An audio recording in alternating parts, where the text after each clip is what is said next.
Oh.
Welcome, everyone, to the Tuesday, August 18th, Washington County Board of Commissioners meeting. Thank you for your patience as we needed some of our television and broadcast technology to be rebooted.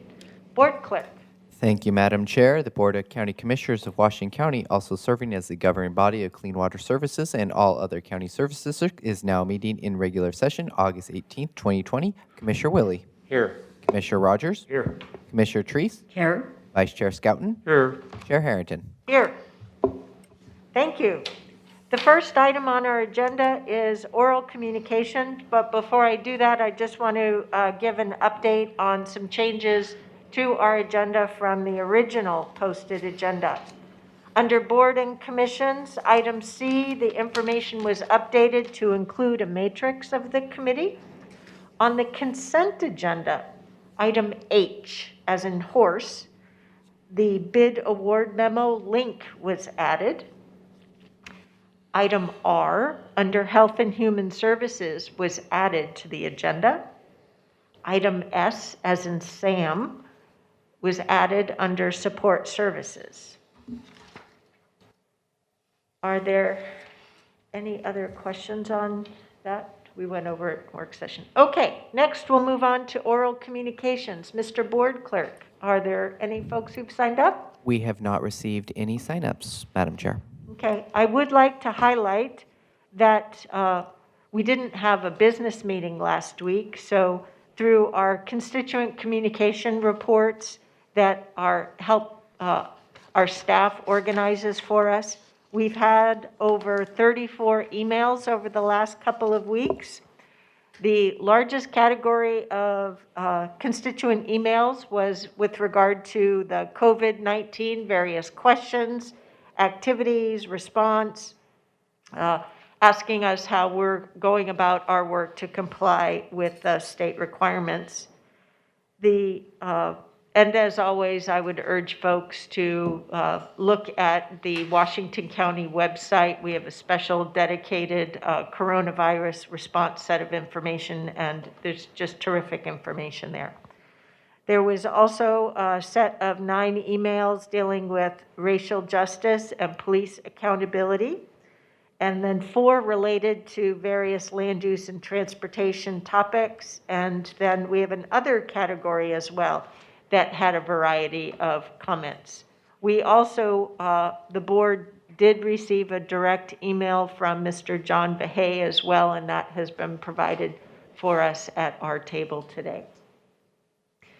Anything else on oral communications?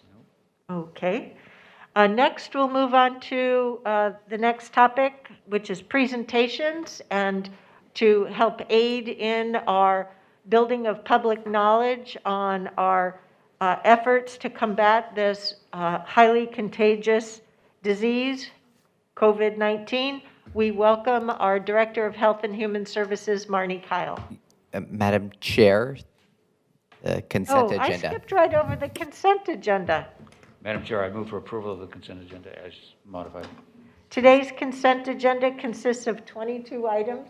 Thank you, Commissioner Rogers. 3 under minutes, 3 items under Clean Water Services, 7 under Land Use and Transportation, 1 under Health and Human Services, 6 under Support Services, and 2 under Service District for Lighting. Second. We have a motion and we have a second. All those in favor of adopting today's consent agenda, please vote by saying aye. Aye. Any opposed? The motion carries unanimously 5-0. Thank you again, Commissioner Rogers, for making sure I knew of my oversight. Next, we'll move on to the presentations. Welcome, Marnie. Thanks for your patience. Hey, good morning, Chair Harrington and Board. I'm Marnie Kyle, Director of Health and Human Services. So we'll go to the next slide. So as usual, I'll do a quick run through of the numbers, and for people that are listening and can't necessarily see the screen, I'll probably read a little bit more than I would typically read on a PowerPoint. But as of yesterday afternoon, we've had 192 new confirmed and presumptive cases reported in Oregon for a cumulative total of 22,234. Cumulative number of deaths was at 388, and the statewide 7-day average for new hospitalizations for COVID-19 is showing a downward trend. So that's good news. Beginning tomorrow, OHA will begin to report on PPE supplies in hospitals. Next slide, thank you.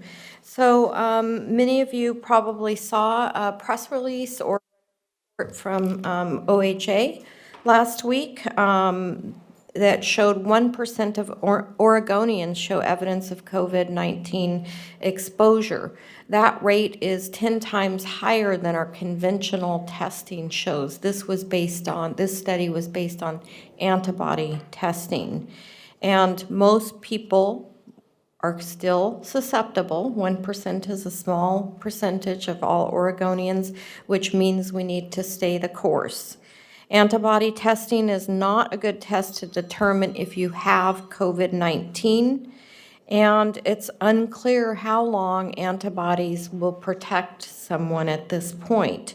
It takes 2 to 3 weeks for the antibodies to show up after exposure to the virus, and we just don't know how long that will protect you. So folks shouldn't consider that as a green light to go out and expose themselves further. Okay, thank you. So here's our Washington County data, and you'll see there's a column with the numbers from last week and then column from this week. So total cumulative confirmed cases in Washington County is 3,266. An additional 106 presumptive cases, and remember, presumptive cases are cases that may not have a positive test, but they have been exposed to somebody with a confirmed test and they're symptomatic. And then we've had 260 hospitalizations, unfortunately 28 deaths.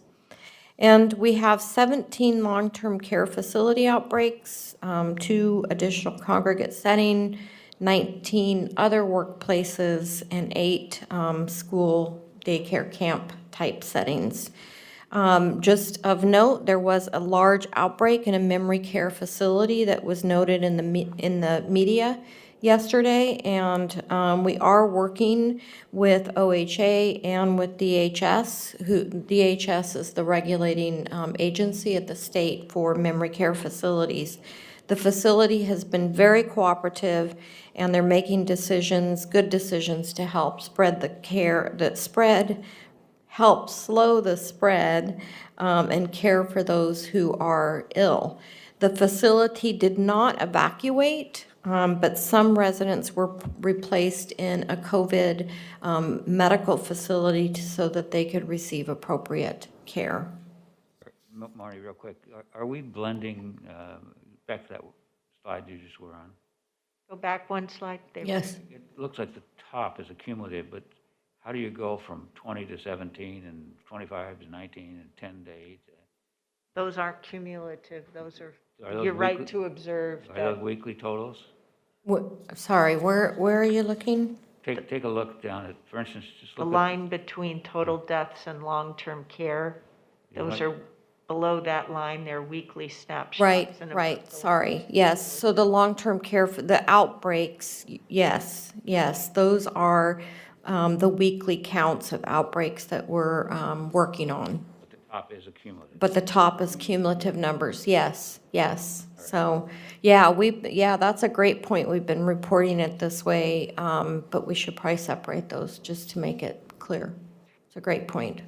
Thank And you. I have a question with regard to these 4 categories that are weekly numbers.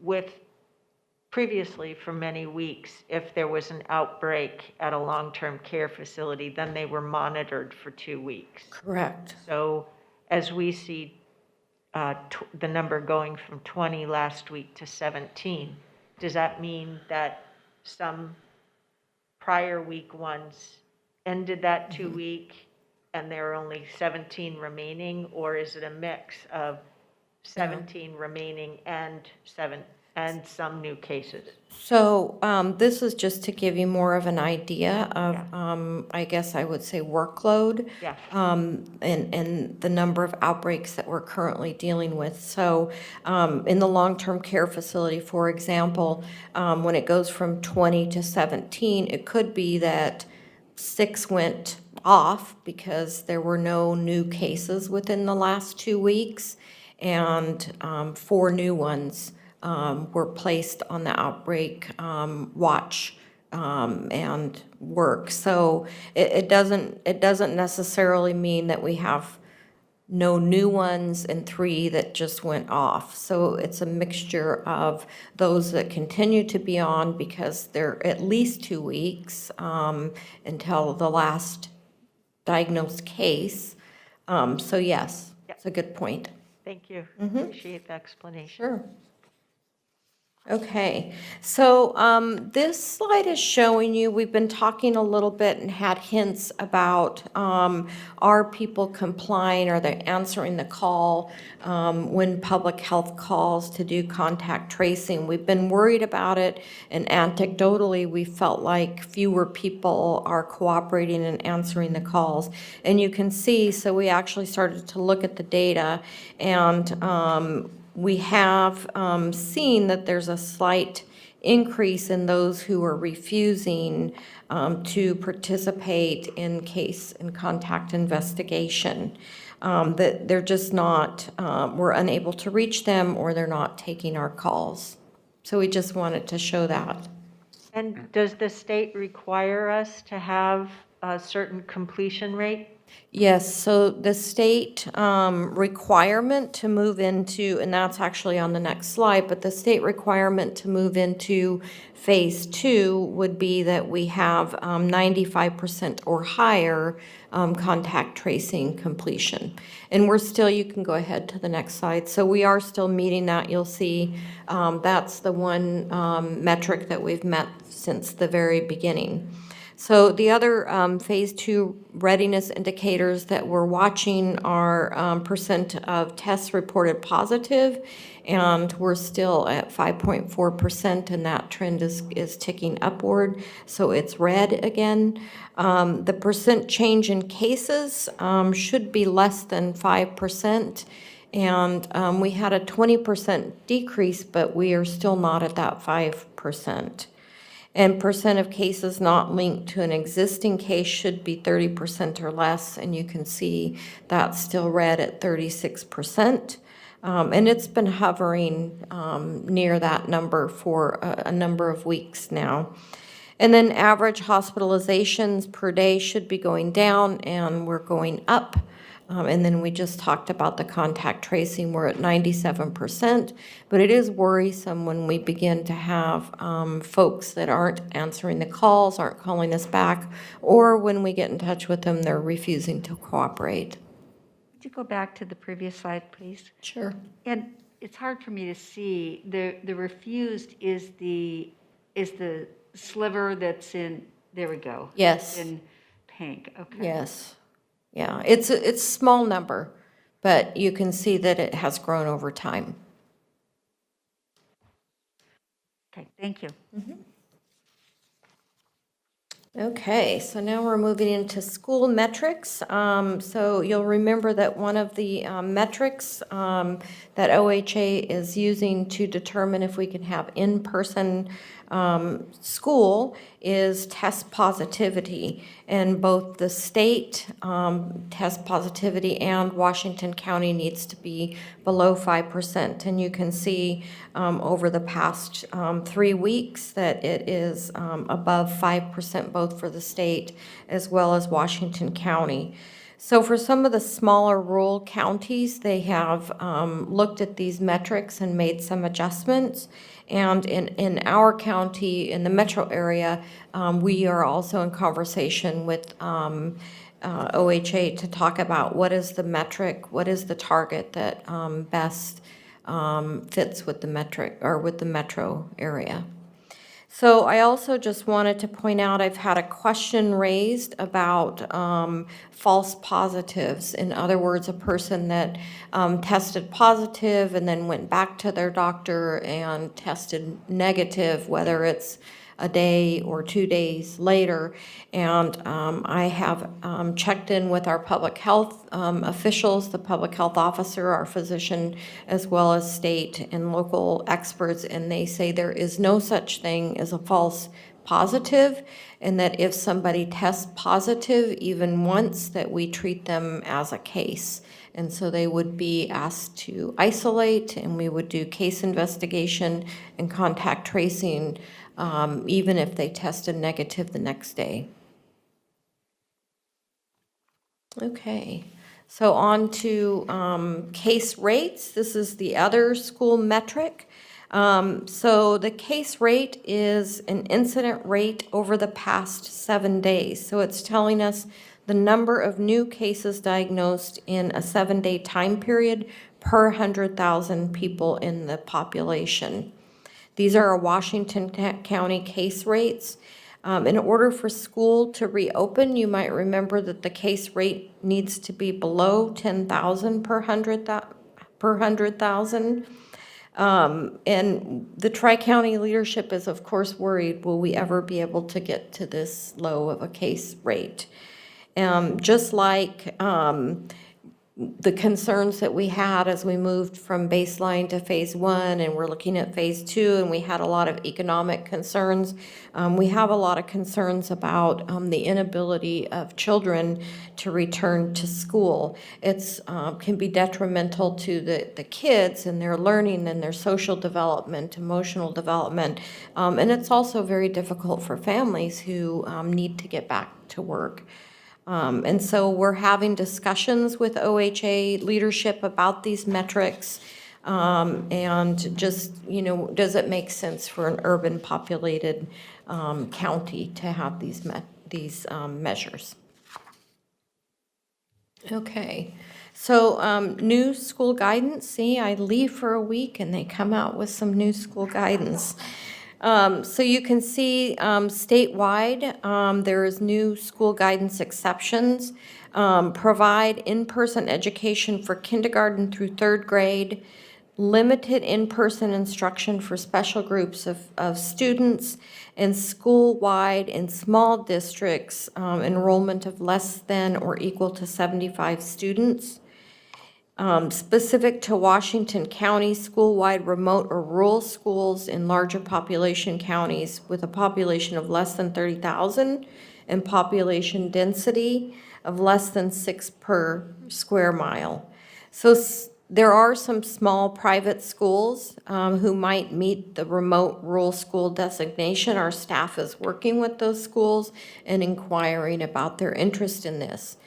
The statewide exceptions are allowed even if we don't meet the metrics.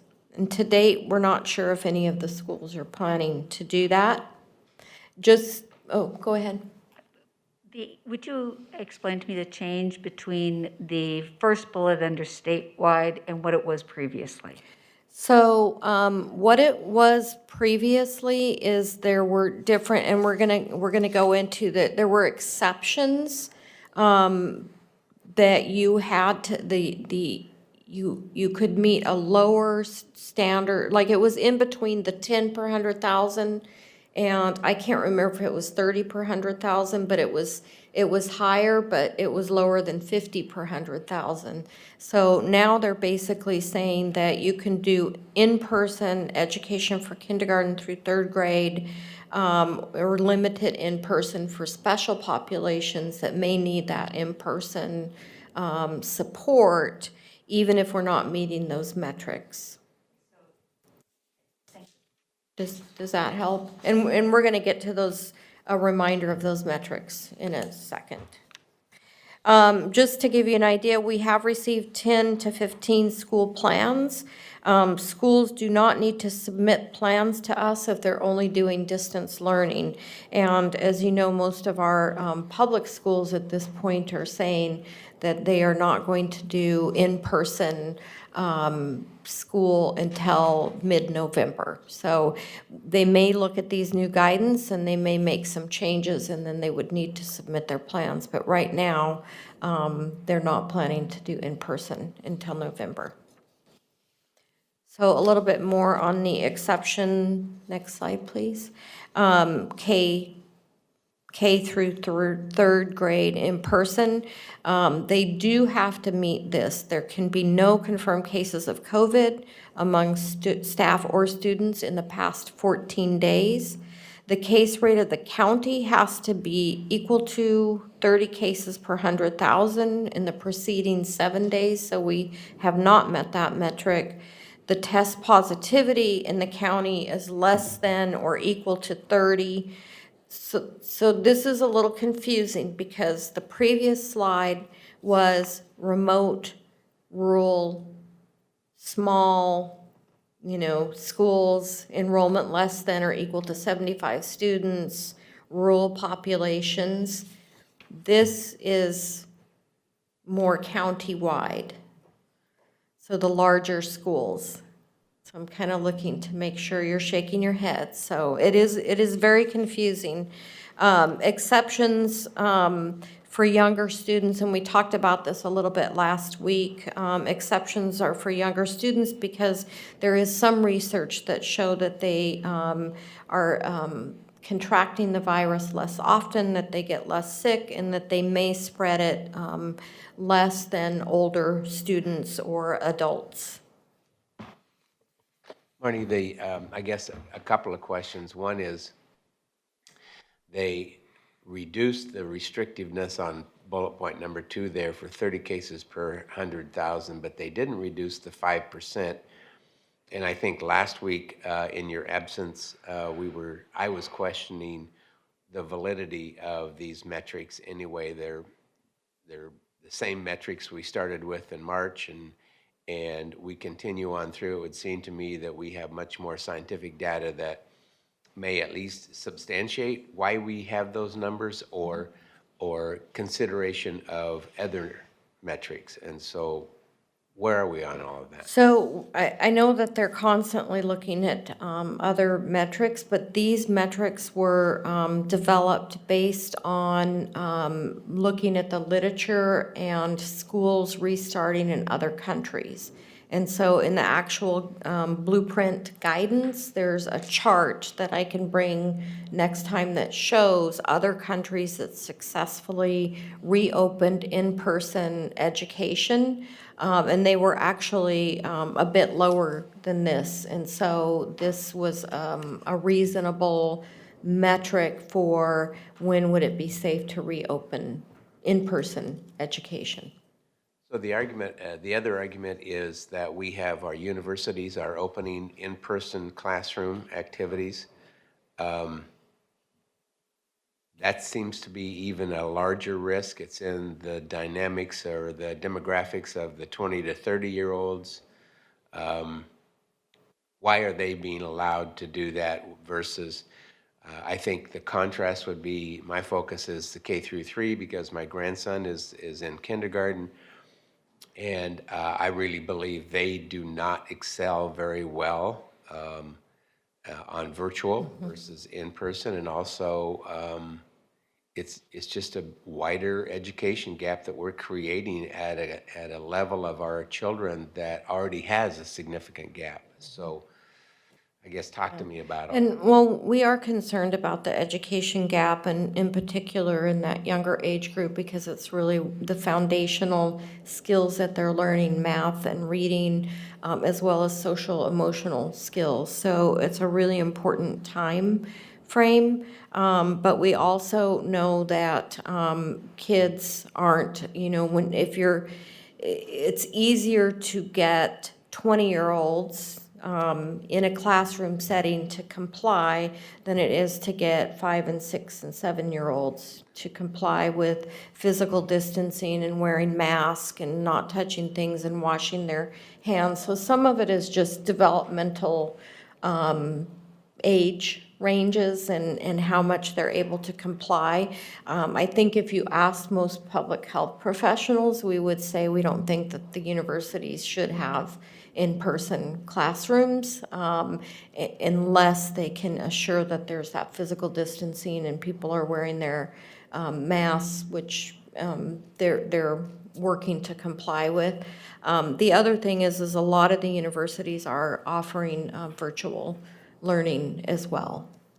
So I don't know if that answers. Yeah, I have one of each. I have a kindergartner and then a senior in college. And so I understand what both of them are the parents of those are trying to balance how they're going to continue the education for their children.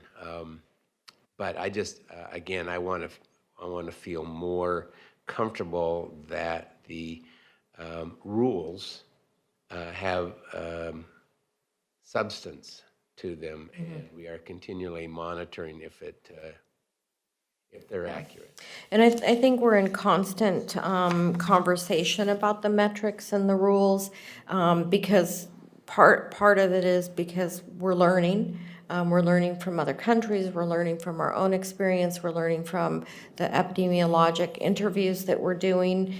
This is novel, it's still really early, and so all your questions are really valid, and those are questions that we're all asking constantly and learning and looking back and having these conversations with OHA, and they're having the conversations with other states and the CDC. So they're all really valid questions, and I think everybody's trying to put the best metrics in place that we know of today.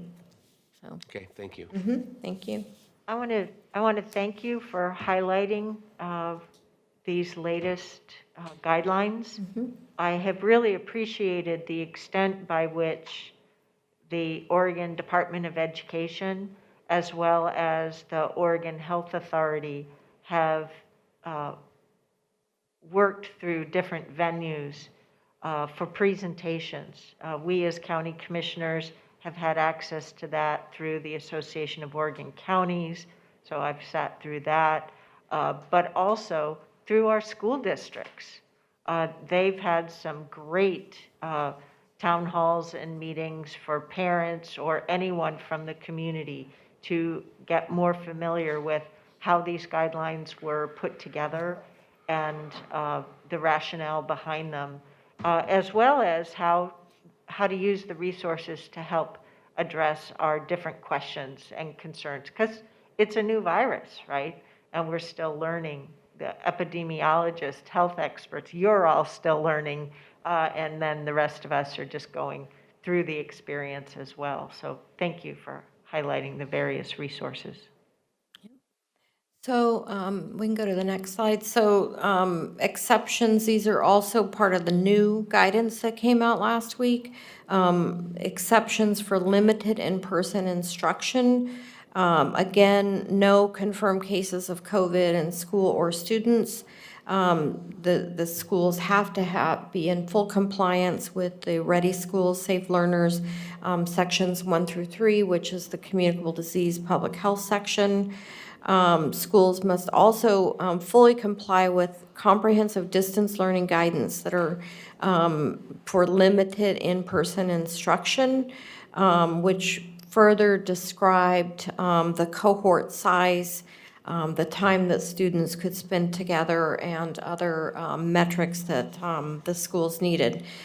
For example, no more than 10 students in a cohort, no more than 2 consecutive hours can be spent in a school building by an individual student or student cohorts. Students can't be part of more than 2 cohorts, and no more than 250 students can enter the campus in any given week. So each school district is able to make decisions about whether they want to bring in these small groups of students for in-person options, and it's really based on the learning needs. And these can happen even if our metrics for the full school resuming are not met. Right now, we know that schools are looking at this and considering this option. I just have to say, I just have so much respect for the superintendents and the principals and the teachers who are sorting through this and trying to figure out how to, what are the learning needs of their student populations, and how do we sort this out, and how do we cohort students and provide appropriate learning, because there's also rules and concerns around how you cohort people, and that you're not singling out certain groups to ensure that we have diversity, whether it's race or disability. All of those issues have to be thought through as well. So it's very complex for our schools. So we can go to the next slide. In addition, they, like us as an employer, are really concerned about childcare issues. The school districts are working to figure out, how do we get enough slots for our teachers and our staff to free up options for community parents? Childcare slots are about 70 to 80% of pre-COVID. So we've lost 20 to 30% of our previous childcare slots. And I would say at the same time, because of virtual school, there's more demand for those slots. So there's fewer slots and a higher demand. The concerns that we're hearing, school districts are trying to build opportunities for their staff. They aren't providing stipends to their staff, but they are looking at unused buildings and whether those would be helpful. And then also working with EDRC, the Economic Recovery Daycare providers, to get the word out to parents that might not be aware, and also through 211, helping parents to know when there's waiver possibilities and what the options are for childcare. So worrying about both their student population as well as their staff and teachers, as are we. If I could also just highlight, we'll get the link to that employment-related daycare program to all of you.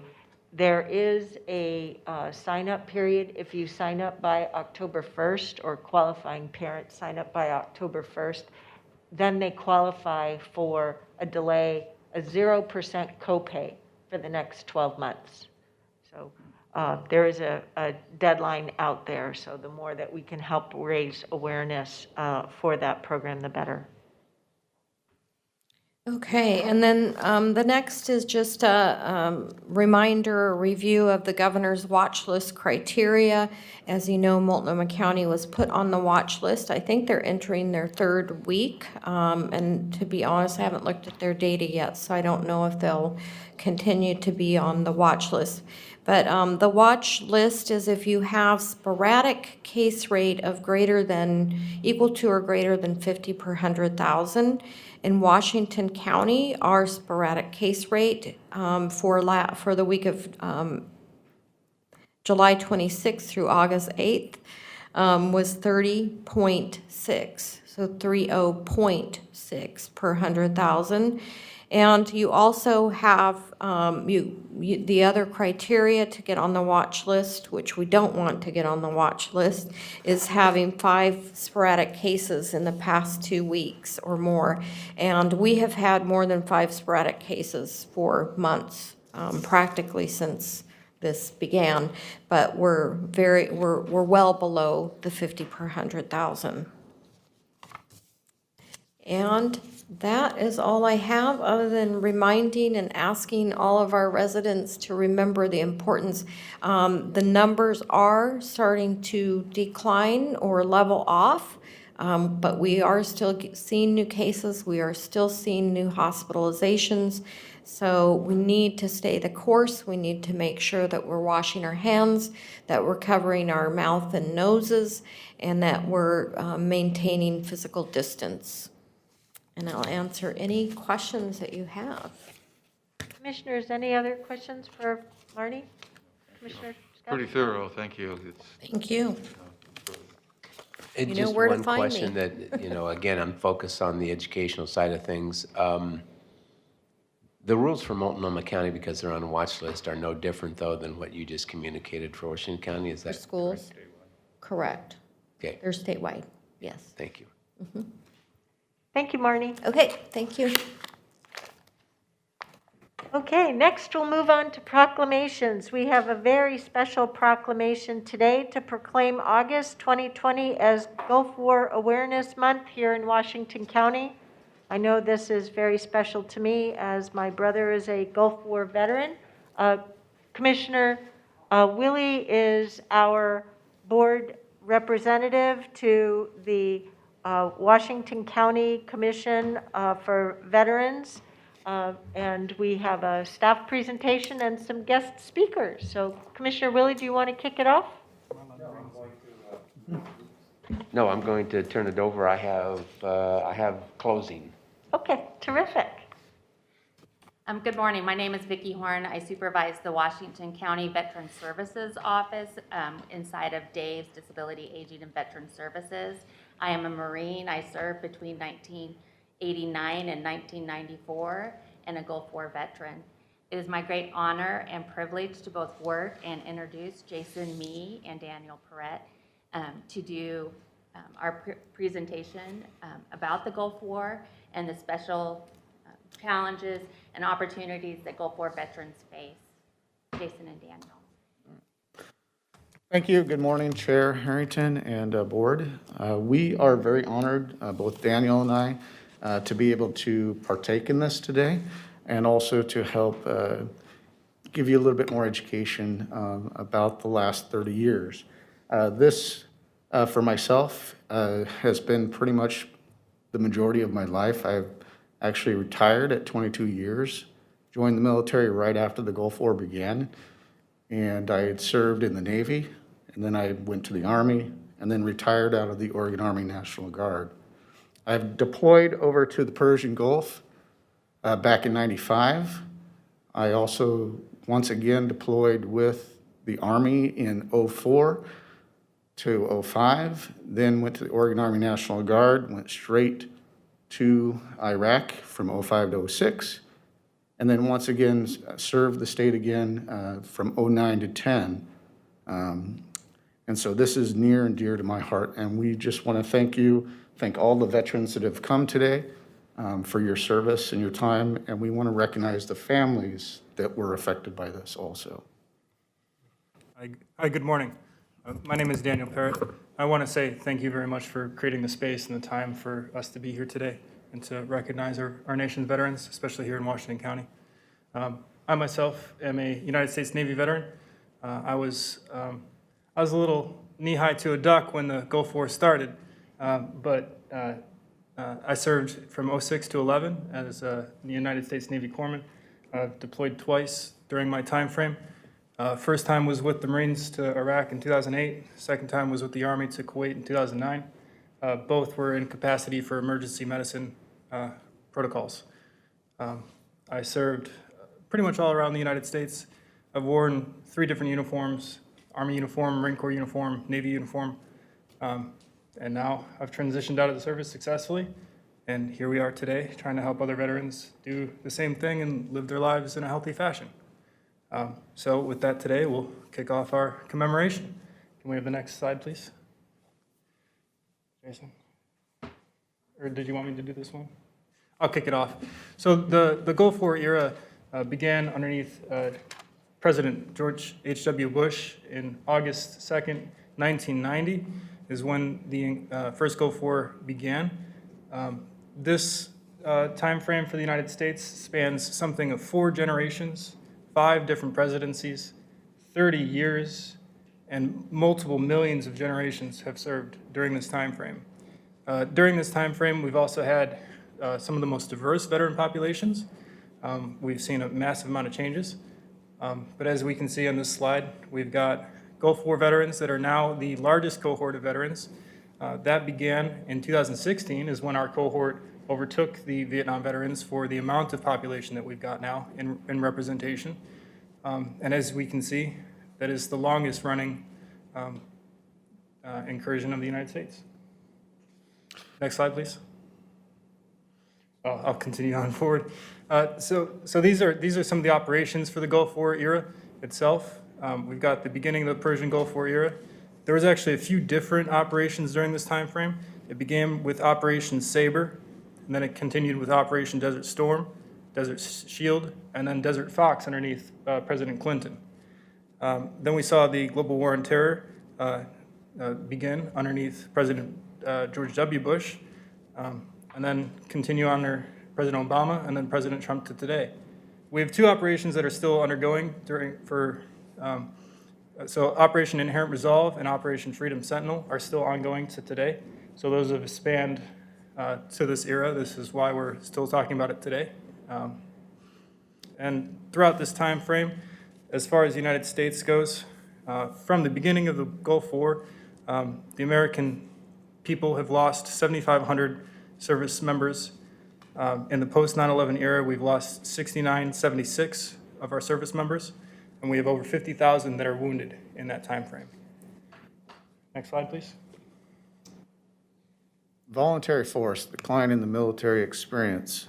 To explain this slide, what we put up there, the share of the population with military experience, counting those who are on active duty or were in the past, has actually fallen by more than half since 1980. It was at 18% of the adult population in the U.S. were serving or had served, and by 2014, that has dropped to 8%.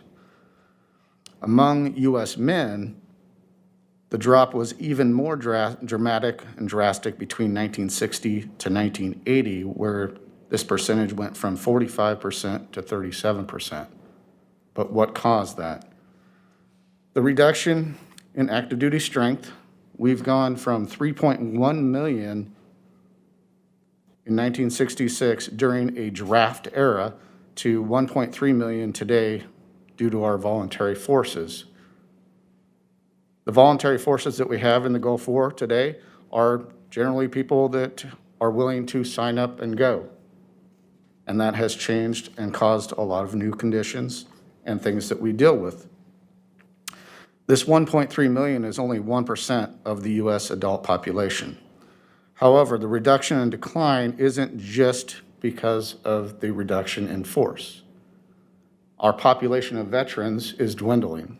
Our World War II veterans, Vietnam veterans, and by 2045, they're predicting that the Gulf War veteran is going to make up almost 50% of our veteran population at that time.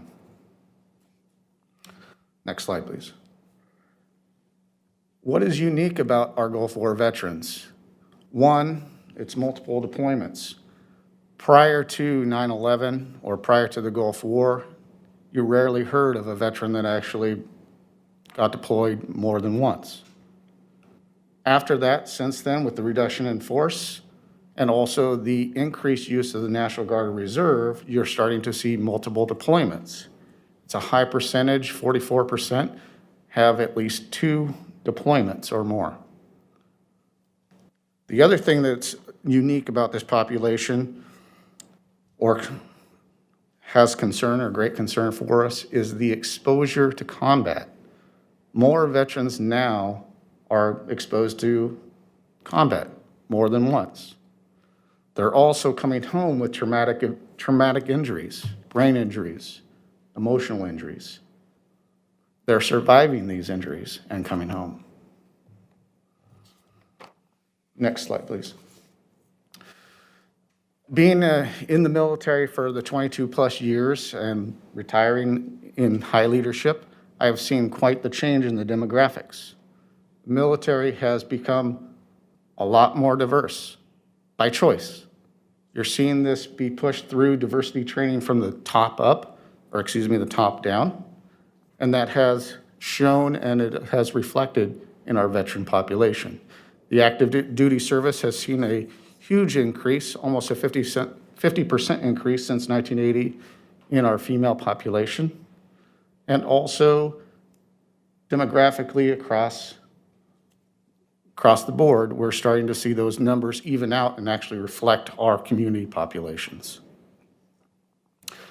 The other thing that we're starting to see with our demographics is we're starting to see multi-generations of veterans serving. Fathers, sons, mothers, daughters that are serving in the same exact war. And we're going to see a third generation here as it moves forward. Also, the family has been more affected in most wars. A lot of the supporting troops, especially here in the state of Oregon, come from the National Guard Reserve. That takes away from the family life, and then those people are plucked away, sent back home right afterwards, and they're seeing the immediate effects of war on those veterans. The other thing is we're also seeing a depletion or diminishment of the state strength for our National Guard and Reserve due to injuries and also the multiple deployments, which reduces the effects that we can use our National Guard Reserve here for state missions.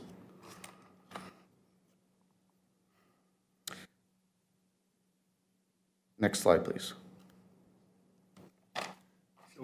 With part of our changing demographics and with the understanding about our veterans being a multi-generational, very diverse group of individuals, we have some certain specific challenges that are prevalent towards our cohort in particular, and there are some challenges that go across the spectrum for all veterans. Most veterans, when they're returning back, are going to go through some sort of identity challenge, right? They're leaving their cohort, they're returning back from a field of maybe a war or strife or maybe a traumatic or a stressful environment, and it's a go, go, go pace. And then you end the service, and then you've got to kind of figure out how to slow down from there and what you're doing. One of the things that not a lot of people actually understand is that there's some very unique factors that changed during the Gulf War era. Number one was the 24-hour news cycle. That was the first major change of the Gulf War era, was the 24-hour news cycle. Number two was the immediacy upon which service members returned back from the theaters of war. Normally, it would take about 3 to 4 weeks before somebody would return back from a standard deployment. It transitioned into less than a week. So you had people that were on the streets patrolling with their weapons. Less than a week later, they're at home next to their kids. That's a massive change in comparison to what it used to be.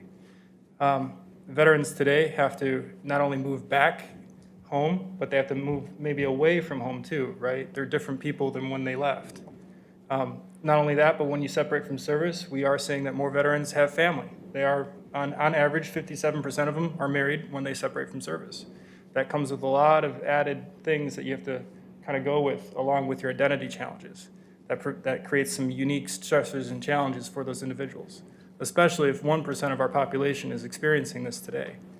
When we talk about that, we have education and employment opportunities, right? We've got to create our own kind of mission in the post-service life. We have to identify where we're going, right? How we're doing that, all those kinds of things. That can be very challenging for us. Next slide, please. In that, we have veterans that are reporting now more health impacts, both on a mental and a physical level related to their deployments. One of the most interesting things that you'll see on these charts too is that you'll see respondents for the physical health and the mental health in particular. However, in the no impact section, you'll see 47, 48. Those are non-respondents. What that signifies is that veterans are still uncomfortable identifying what kind of injuries they have. When you're looking at the post-9/11 veterans and the pre-9/11 veterans, they are identifying that there are different stressors in their lives that are creating some certain difficulties. Now, that may be contextual for today with kind of like how the economy and the world is going, right? There's some certain unique challenges that we're facing here and today. So veterans are identifying that things are a bit harder for them in the post-service life. Next slide, please. With that, our cohorts of veterans do have health considerations as they go through time. And some of these are dependent upon the era. Not all Gulf War era veterans were exposed to the same things. For depleted uranium rounds, that would have been during Desert Storm and Desert Shield. For Operation Iraqi Freedom, we didn't have that exposure. Oil field fires was during the first Gulf War, or rather the Gulf War in the 1990s. And we didn't have that during 2001. Open air burn pits, that was through 2001 to 2010. Sand and dust exposure, that's something that goes across all cohorts. Noise exposure, right, across all cohorts. Physiological injuries, to include anything happening to head, neck, eyes, ears, nose, right, anything all the way down. Mental injuries, to include TBI, IEDs, PTSD, depression, anxiety, so on and so forth. Other considerations that veterans have to keep in mind as they go along. For Gulf War veterans in particular, they do have to worry about some different conditions that may or may not be related to that exposure. Things like chronic fatigue, fibromyalgia, gastrointestinal issues, and a multitude of undiagnosed illnesses, to include abnormal weight loss, fatigue, cardiovascular diseases, muscle and joint pain, headaches, neurological and physiological conditions, to include skin conditions and respiratory disorders. So we do have some unique challenges that are due to not only our exposure, but also what kind of service that we do conduct while we're deployed, which do continue on in our post-service life. Next slide, please. So in Oregon, this is a breakdown of veterans by era. We have about 3,000 or 300,000, or a little over 300,000 total veterans. Of those veterans, wartime, there's 231,000, and peacetime, 74,000. So that's basically covering the time periods between the wars. World War II veterans, we do have 9,044. Korean conflict, we have 22,347. Vietnam era, we have 113,358, and that is one of the faster dwindling populations that we have due to their extreme exposures that are now being addressed by the VA, thank goodness. And then right now we're at 94,190 Gulf War era veterans. Next slide. And this is Oregon's breakdown of Gulf War veterans, and you might see a different total number of veterans, and that's because of the way the different organizations count. So there's approximately 90,000 veterans in Oregon for Gulf War era in particular. This stat actually does not include the Gulf War era and the Vietnam era veterans that served, because there was also a cohort of veterans that served both during Vietnam, peacetime, and the Gulf War era as well, and they should be recognized too. But we do see the Gulf War era and pre-9/11, we've got approximately 35,000. The pre-9/11 and Gulf War post-9/11 are veterans that served during the first Gulf War, and then also during the global war on terrorism thereafter. And 37,000 of which are Gulf War era post-9/11 specifically. Next slide, please. So as of fiscal year 2019, there are 32,806 veterans living in Washington County. Approximately 18,500 of Washington County veterans are Gulf War era veterans alone. That's 56% of our country, our county's veteran population. The VA had predicted by 2045 overall in the United States, we would be up around 58%. So we're already at that prediction. So this is definitely a group of veterans that we need to bring to your attention. Next slide. Next slide. And then further than that, in 2019, Washington County Disability Aging and Veteran Services, we served over 800 new veterans. We filed over 1,644 claims. And about 50% of our claims are increases or new conditions for ongoing clients. And what that means is that we're communicating with our cohorts. We're communicating with our community. They're talking to us. We're communicating with them about their health care. We're finding out what kind of things are changing. But what this shows is that our veterans, over time, are requiring more assistance. If they're putting in more claims, if they're putting in more increases for things, that means that things are getting harder for people. Our assistance in the claims processes have brought the county over $5.5 million in federal monies. That's money that goes directly into the community. People spend that money for their rent. They spend that money for their child care. They spend it for their health care. They spend it for the things that they need. This helps provide our veterans a foundational approach for their lives in order to help them transition against those challenges. Of that, we've received $130 million in compensation last year. Washington County is also very unique in that we have a suicide prevention program. We also do our own mental health first aid programs. We also do a yearly stand down for homeless veterans every single year. We're also the only county in the whole state that actually has its own veterans art program too. So we actually do conduct art courses and do things for veterans as well regarding that. We're also the only county in the whole state that has, Jason and I are both wisdom warriors through the Siuslaw tribe. So for chronic disease self-management courses. So we have some very unique skill sets that the county also brings to veteran table too. And that's, yeah. Next slide. And once again, I do want to thank you, the board chair, for allowing us to come and present today. I do want to thank our awesome boss, Vicki Horn, and also Wendy Soch back at the office who helped us with all of this. We're just simple Navy and Marines here, Army guys, so we only use crayons. So doing this PowerPoint, we thank you for your awesome help on this. And we just thank you for your attention and your ability to stand with us today. Thank you.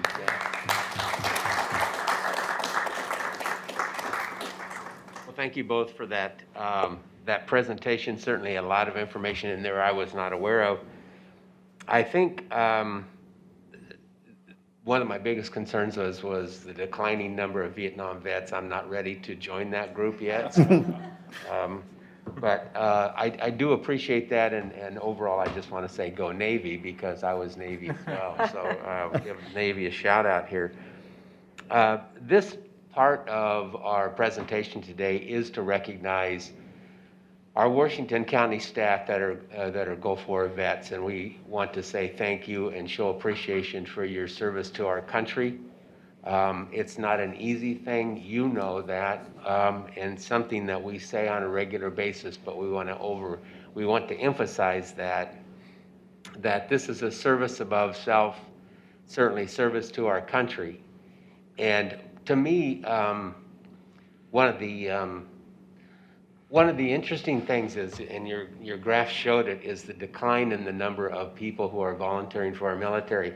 I can say that I appreciate the fact that you are Go For veterans, military veterans, well above me, because I had Uncle Sam encouraging me highly to join the military, okay? And obviously, it was during my era that also that went away, and that's where we saw the numbers decline, and certainly that continues to be the case. I can't overemphasize either the importance that a military stint, mine was 4 years, yours was much longer than that. Military involvement educates us in a variety of ways and prepares us, to me, for a lot of life's challenges, and certainly dealing with the emotional and the physical impact of military service, such as you both witnessed, is a critical factor to this as well. So I just can't overemphasize the fact that on behalf of the County Commission and certainly this county, we want to say thank you for your service to our country, and we want to say thank you to every one of the Go For veterans. We know that we have staff that have not identified themselves. If they would please do so, we would love to have you join the ranks if you qualify, certainly as a Go For veteran or any other kind of a veteran. And so on behalf of the County Commission, I have some little awards up here. that I obviously would love to come and shake your hand and say thank you very much, but I can't do that. But I am going to ask that you and anyone else in the audience that is here for this presentation to please come up front.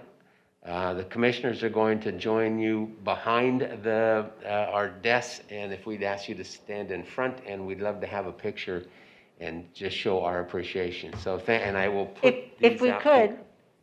if we could have you help us read the Oh, yes, proclamation I'm sorry. first We need and to read the adopt the proclamation first, proclamation. But before we get to the proclamation, could you tell us a little bit more about this commemorative pin, as it is referred Well, to? I'm going to turn that over to Vicki because she is the one that that organized this part of it.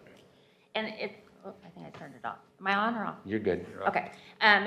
It's actually a coin today. The pin, because of COVID-19 shipping delays, has not yet arrived, but I'm asking that if anybody picks up a coin to please give me their name and address, and I will mail the pin to you as soon as it comes into the office.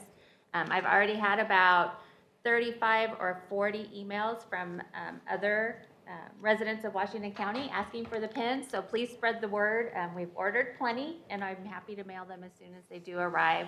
And I just want to acknowledge that Daniel actually designed the pin. He's the artist in our office and does a lot of great work with our veterans in our county, helping them relieve stress and things with art projects. Yeah, I should have at least shown these to you first, but it's So- very cool. It's a two-sided. Is this thing on? Yay, there it is. So the design for the coin, it will say era in the finalized version instead of war. On the coin itself, you'll see that there's a National Defense Service Medal up at the top. That's followed by the Southwest Asian Service Medal, which is for the first Gulf War era, or the first Gulf War. And then there is it should be the Iraq campaign, and then it's the Afghanistan campaign. So Iraq, Operation Iraqi Freedom, and then Operation Enduring Freedom. And on the back, it identifies Washington County. Thank you for your service, every Right. single one of you. It does, says Washington County, honoring those who served on the county side of it. So thank you very much. Great design on this, and we'll look forward to the other ones when they get here. So if I could, how do you want me to do this, Vicki? Just put them right here. If I could ask you to come over, please. I'm sorry that. Could we please adopt the proclamation first and then take the picture? I don't want to read it. So,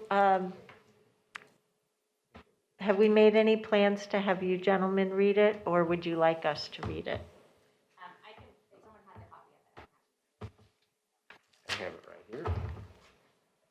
I think it would be a special honor if, between Vicki and the two of you, we could have you read the proclamation, and then we'll have a motion to adopt it. Can you put the proclamation up? Oh, that'd be, I have one Because, copy yeah. here as well. There are a number of clauses in the proclamation.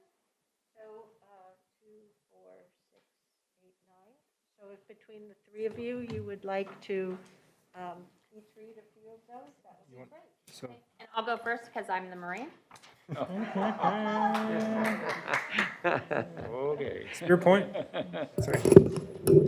Whereas on August 2nd, 1990, the Gulf War era began and includes Operation Desert Storm, Operation Desert Shield, Operation Enduring Freedom, Operation Iraqi Freedom, Operation New Dawn, Operation Inherent Resolve, and Operation Freedom Sentinel, and And whereas Gulf War veterans account for the largest share of all U.S. veterans, totaling over 7.1 million, who served over the 30-year time span, and Whereas Gulf War veterans are a voluntary force, and whereas the Gulf War Gulf War has relied heavily on reserves and National Guard components in deployments, and whereas the Gulf War veterans face unique medical issues, including Gulf War syndrome, higher rates of traumatic brain injury, and other conditions associated with warfare, and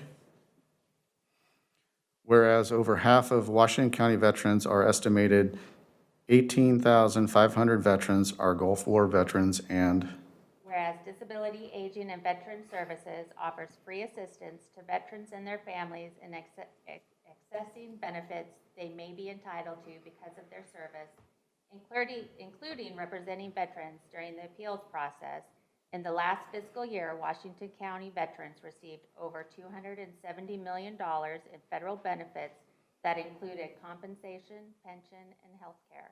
There are many other benefits available, and Washington County Veteran Service officers are available to help veterans access them. Whereas the people of Washington County reaffirm their support of our veteran community in honoring those who sacrifice to serve and are determined to awareness of this unique period of service and the challenges individuals who serve face. Now therefore be it resolved that on this 18th day of August 2020, the Washington County Board of Commissioners does hereby proclaim August 2020 as Gulf War Awareness Month. We challenge our residents to remember, acknowledge, and learn about this truly unique wartime era. Do we have a motion to approve this proclamation? Motion to approve? We have a motion and a second to adopt the affirmationally read proclamation. All those in favor, please vote by saying aye. Aye. Any opposed? The motion carries unanimously 5-0. Now, for those in our audience who wish to come up and be recognized today, please do join us here, and we'll also take a picture. Yep, that's good. Thank you. We're going to be back here. And we're going to be back here, and we'll do it right up there. Oh, yeah? Have a little social distance.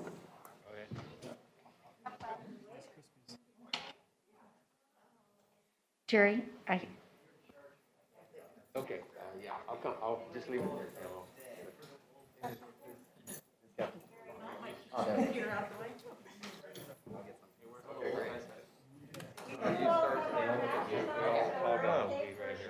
That's okay.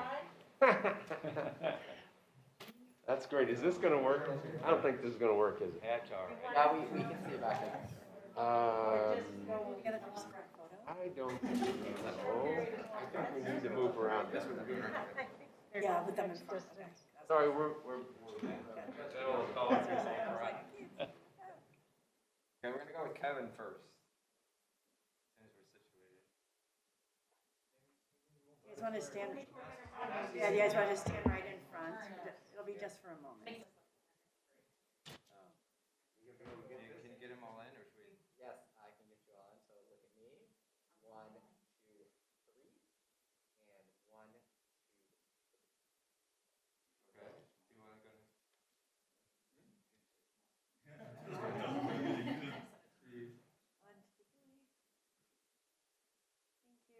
Okay, wait. Not yet. We're very popular crowd. Okay, 1, 2, 3. Hoorah. Hoorah. There you go.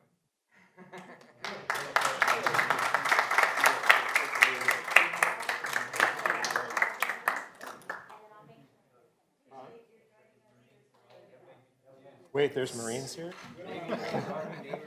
Everybody switches. Yeah. Watch out, David. What uniform do I wear? Yeah. Washington County. One puzzle, one fight. Thanks. Good job, Jason. Good job. Thank you. Good job, Vicky. Thank you. It was very meaningful recognition. Thank you.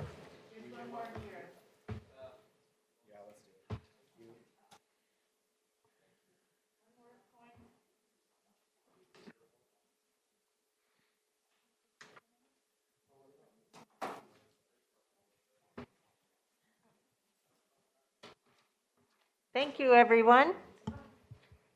We'll move on to the remaining items on our agenda. Under board and commissions, we have 3 items today. The first one is to appoint members to the County Audit Committee. This is to appoint Anastasia Milliman and Eric Moss to the Washington County Audit Committee for terms ending June 30th of 2023. So moved, Madam Chair. Second. We have a motion and a second. All those in favor, please vote by saying aye. Aye. Any opposed? The motion carries unanimously 5-0. Next, We have a proposal to approve new bylaws for the Public Safety Coordinating Council. We reviewed these recently in a work session, and this is good work that had been done to update the Coordinating Council's bylaws as changes have been made at the state level over these years. The last time the bylaws were written or adopted was in 2001. So we have a proposal before us. Do we have a motion to approve and adopt the new version of the Public Safety Coordinating Council bylaws as attached in our packet? So moved. Second. We have a motion and a second. All those in favor, please vote by saying aye. Aye. Any opposed? The motion carries unanimously 5-0. Related to the Public Safety Coordinating Council, as we reviewed those bylaws, we also went through and looked at all of the terms and positions. So we have a couple of changes. So we have before us, and we discussed this at a recent Board of Commissioners work session, we have a request to reappoint Lindsay Coppinger to the statutorily required lay community position and reappoint Kevin Dowling, the Executive Director of CARES Northwest, to the statutorily required position representing a victim-serving agencies. Both of these appointments would be for the term beginning this past January 1st, 2020, and running through October 31st of next year, 2021. What are the wishes of the commission? So moved, Madam Chair. Second. We have a motion and a second. All those in favor, please vote by saying aye. Aye. Any opposed? The motion carries unanimously 5-0. Thank you, colleagues. Next, we'll move on to public hearings. Today, we have the consideration of an annexation of one parcel and right-of-way totaling 28 acres to Clean Water Services. Is there a staff report? We're welcoming Stephen Roberts, our Director of Land Use and Transportation. We also have Mark Jockers from Clean Water Services here with us today. Thank you, Madam Chair. We do have a brief staff report, and I believe it'll be Brian Robb. Who's attending by Zoom. Yep. Brian, Brian? can you hear us?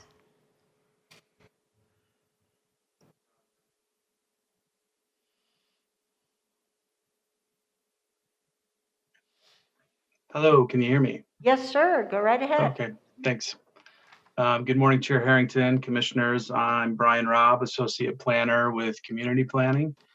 On July 21st, the board held a public hearing for case file number 20-006, a request by LC Vineyard LLC to annex approximately 28 acres and right-of-way on Southwest Horsetail Drive into the Clean Water Services District.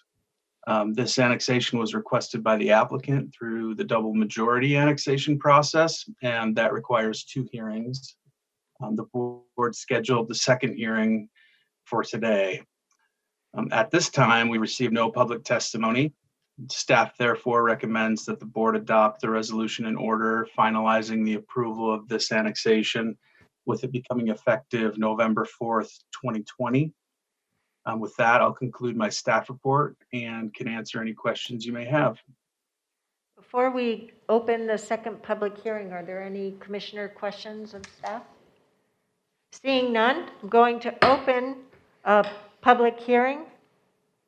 Mr. Board Clerk, has anyone signed up? We do not have anyone signed up to testify on this public hearing, Madam Chair. Okay, is there anyone in the room who wishes to testify during this public hearing? Seeing none, I'm going to close the public hearing.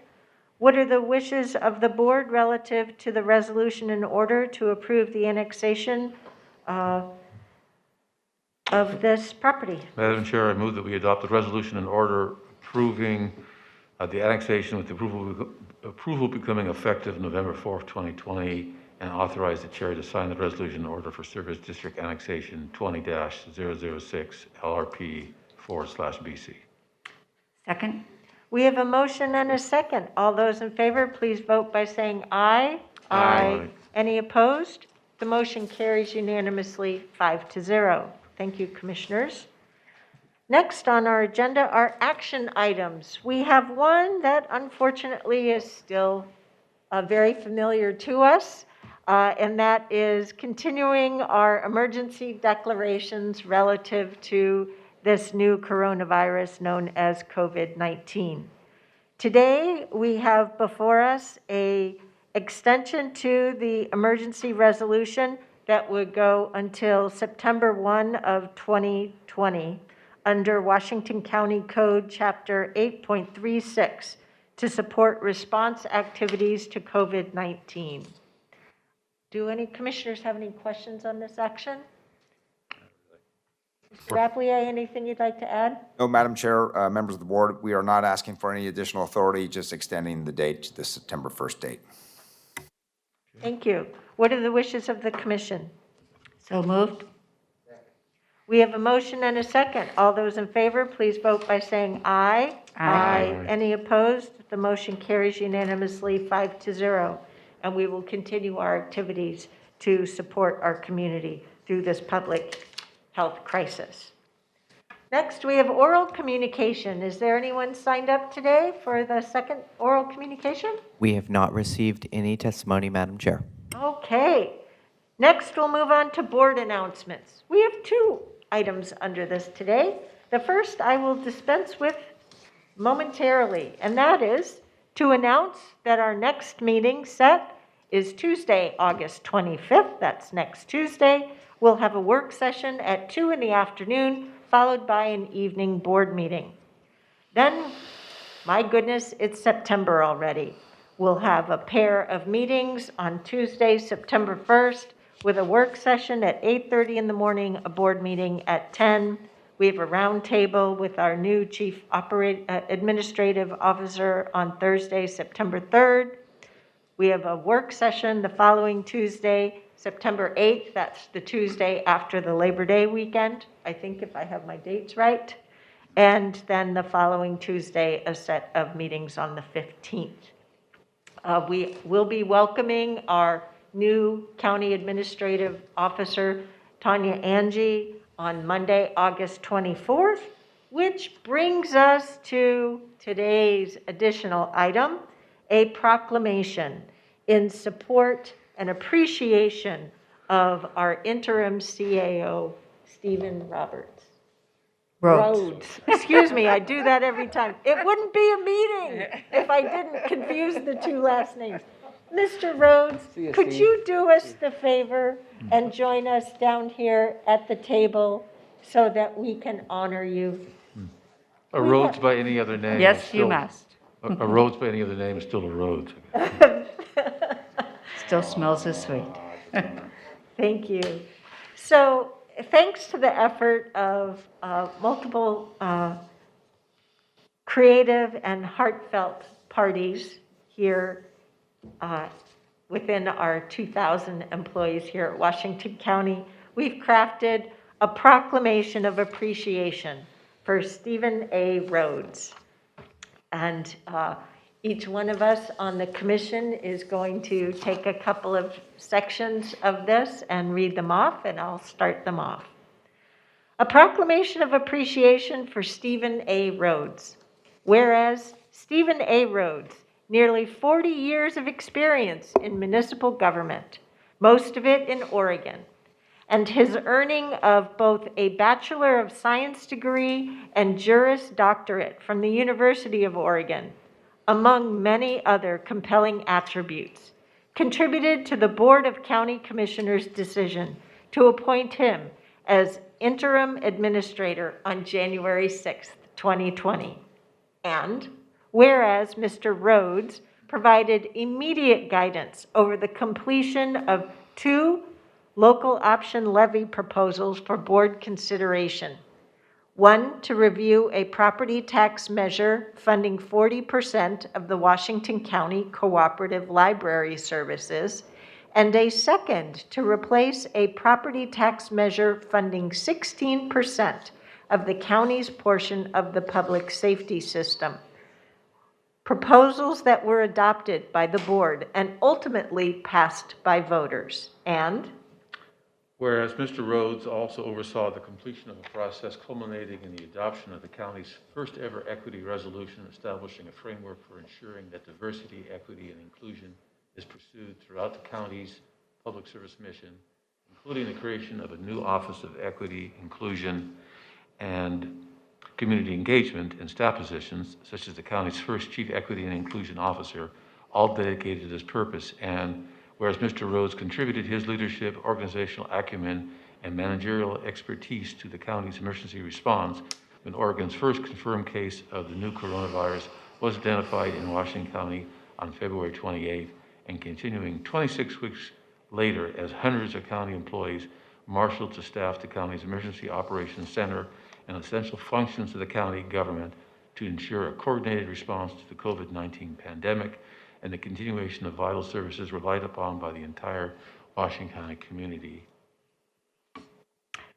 Whereas Mr. Rhodes led the effort to adopt multiple temporary policy changes to guide county employees and shut down and reshape county facilities in compliance with orders from Governor Kate Brown to stay home, save lives, in order to prevent the further spread of COVID-19. And whereas Mr. Rhodes led the county's effort to develop, propose, and gain the board's adoption of a $1.4 billion budget for the 2020-21 fiscal year, conforming with the overarching principles of continuity, fiscal caution, and the desire to stay true to the community's pre-pandemic priorities as much as possible. And whereas Mr. Rhodes worked closely with the Washington County Department of Health and Human Services and the Board of Commissioners to adopt and then implement a framework for the organization and the county jurisdictions to enter phase 1 of reopening in keeping with Governor Brown's executive orders.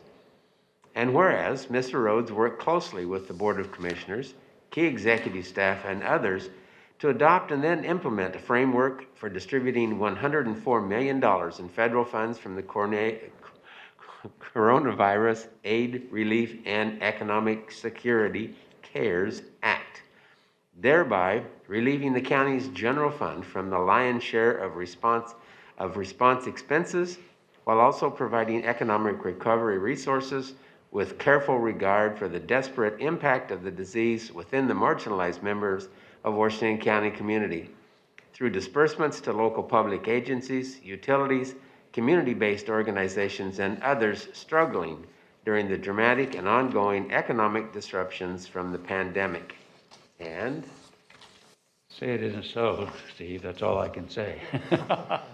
I'll read it in a sec, but for those of us who are viewing and those are on the table, I'm sort of bittersweet. I can remember about 36 years ago, then young Stephen Rose and young Roy Rogers were in Tualatin, and I was the mayor, he was the city manager, and so we hadn't seen each other for about 35 years, and you come back to the county, and it's been a delight. So I'll go ahead and read the next two paragraphs.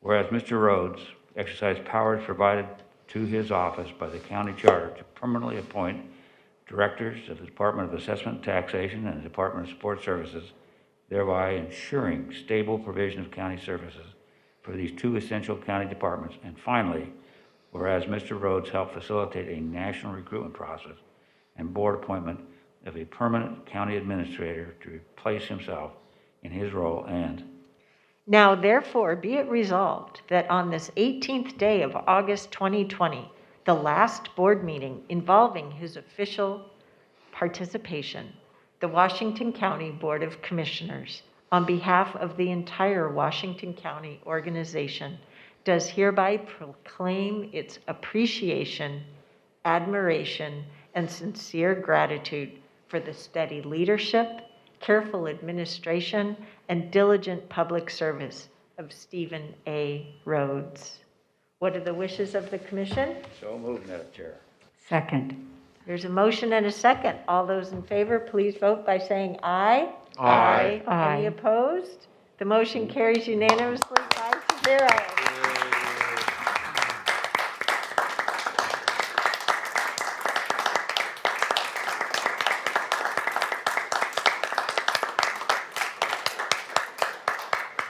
before we give you the opportunity to make any remarks, I would invite first members of the commission to make remarks, and then any staff who would like to come up to the mic as well and share any remarks. And then we will be taking a picture with you for a little commemoration. I'd like to start.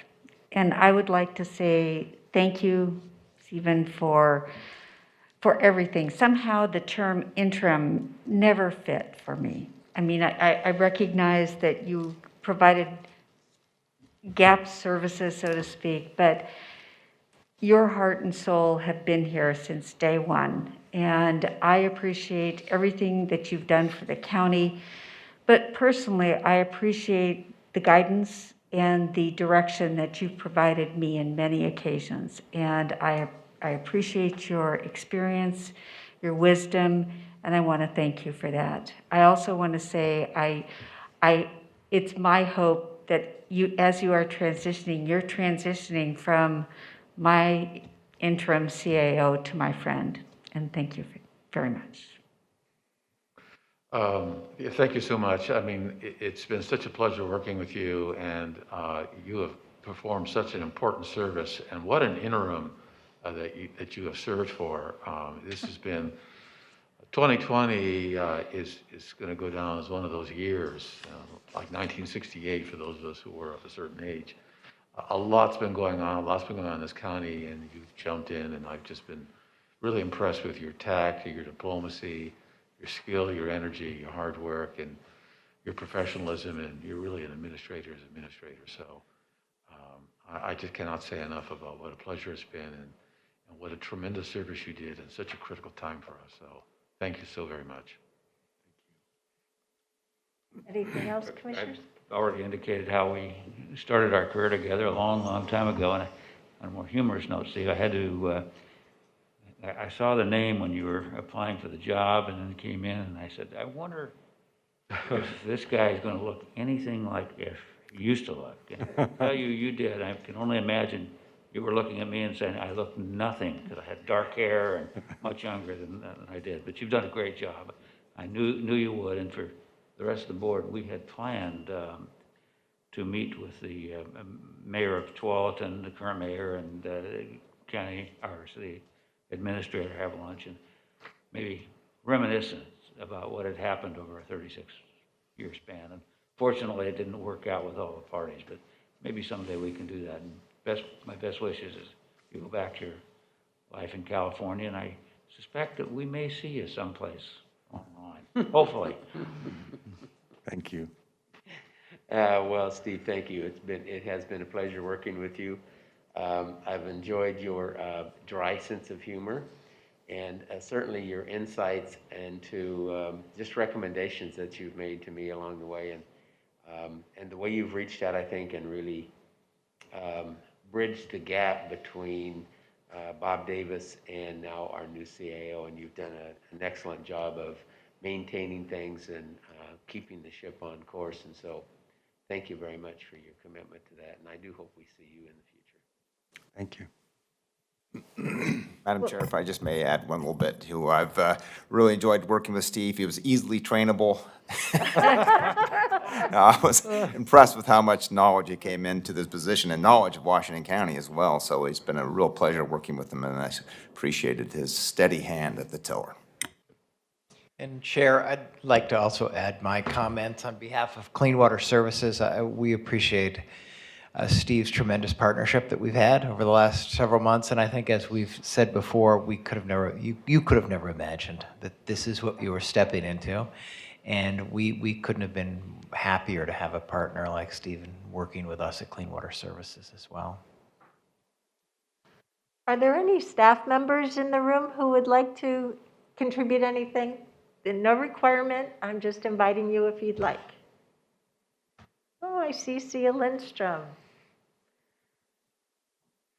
our interim assistant county administrator and longtime Washington County staff member. I can't resist the opportunity to embarrass Steve one more time. I know how much he loves this, but this has been an amazing 8 months, as you all know. I think Steve's steady hand, his wisdom, his sage advice is something that we have all appreciated on staff.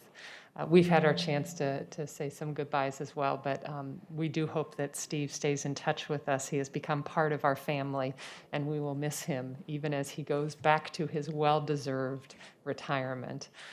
So we say goodbye with fondness and sadness at the same time.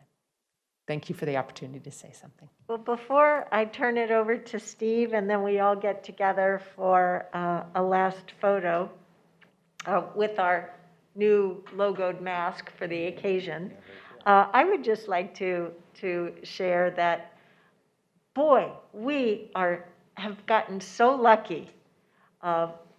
Last fall, we on the board realized that we needed an interim CAO to help us in our work as the Board of Commissioners, while we went about a national search for a permanent county administrative officer. So we enlisted the help of our search firm, put together a job description and so forth. And we're fortunate enough that Steve Rhodes pursued that opportunity and came and interviewed with us. I did not know back then in early December how doubly blessed we would be to have the opportunity of such expertise, life experience, and wisdom, as in addition to keeping all of our normal county work going and our ambitious board initiatives, that we would also have someone that would help us see through the storm of a public health crisis, the likes of which we have not seen for generations. So I want to thank you from the bottom of my heart. I'm usually very much a head person, and Steve has helped go through many of a whiteboard analysis explanation from me, thinking big, yet big strategy down to the implementing details. He's been patient with me in all of that, has helped me be a better board chair, has helped us here on the Board of Commissioners accomplish a lot with our staff. And I want to thank you from the bottom of my heart for doing all of that and more. Thank you. Thank you. I'm honored to have had the opportunity to work with all of you, the board, the staff, and the citizens and community members, Washington County. I learned a long time ago that it's easy to look good when you have competent staff and good elected officials. It makes the job pretty easy. You just kind of let it go and know that it's all going well. So I've really appreciated that. In some ways, I was thinking this morning on the way to work that, one of the things I always kind of envied and knew that I probably would never be able to do was be county administrator of Washington County. And so it's really ironical in a way that I got that opportunity. And it's been a fantastic experience. I can't thank you enough for putting up with me and being a part of what we're trying to do and what we're trying to accomplish. And I do have to point out one person that I think really made it a lot easier for me to do what I'm doing, and that's Sia Lindstrom. She just, from day one, was there to almost just hold my hand and lead me through the things as my eyes got wide and I got, oh no, that? And so it's been a wonderful, wonderful trip. And I know I've said probably too many times, if I were younger, I might have considered staying. But fortunately, I'm not. So you just got me for a short time. And I thank you from the bottom of my heart, all of you. Well, thank you, Steve.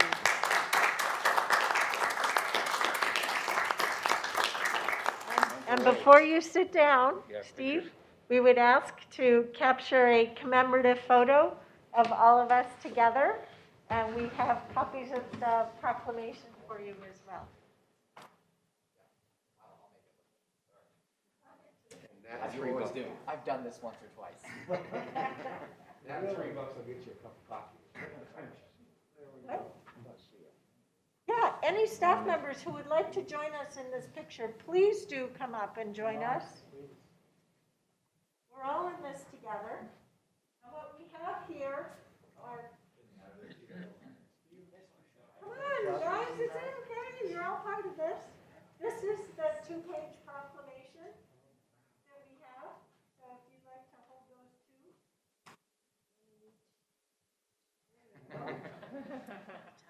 Yeah.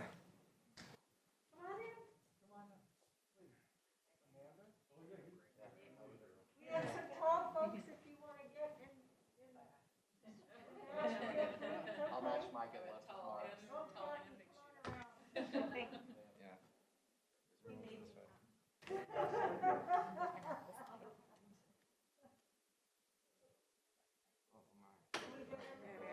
Get back further. Tiny bit more.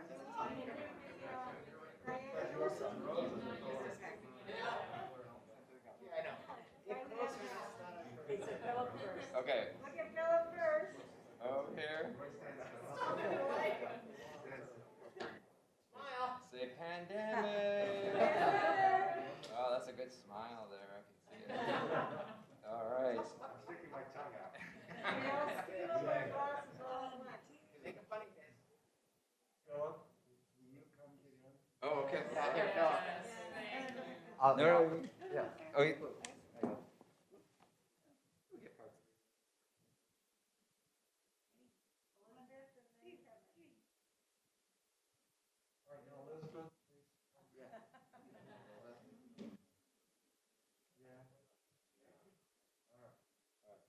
One, two, three, and one, two.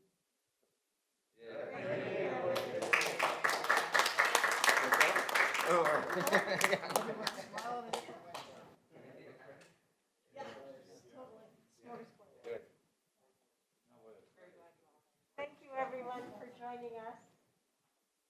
I'm just happy Steve didn't say, Jerry, would you please step out? And Alan, step right in there. You didn't make the cut. Hopefully, it was close. It was close. Well, thank you for the pleasure of honoring Steve Rhodes today. He has really been a terrific pleasure to work with, and it's a sad goodbye, but a necessary one. So we wish you the best in returning back to your home in California, and hope that your stay here in Oregon was as comfortable as possible, especially given the circumstances of so much closure. So that would conclude the agenda for today. Do we have a motion to adjourn? Move to adjourn. Second. We have a motion and a second. All those in favor, please vote by saying aye. Aye. Any opposed? The motion carries unanimously, 5-0. We are hereby adjourned. Thank you. See you back here at 1 o'clock. 1 o'clock. Whew. Be here, Yes, be sir. square. You gonna do that remote? You're going to zoom in? Great. I might do that as well, yeah.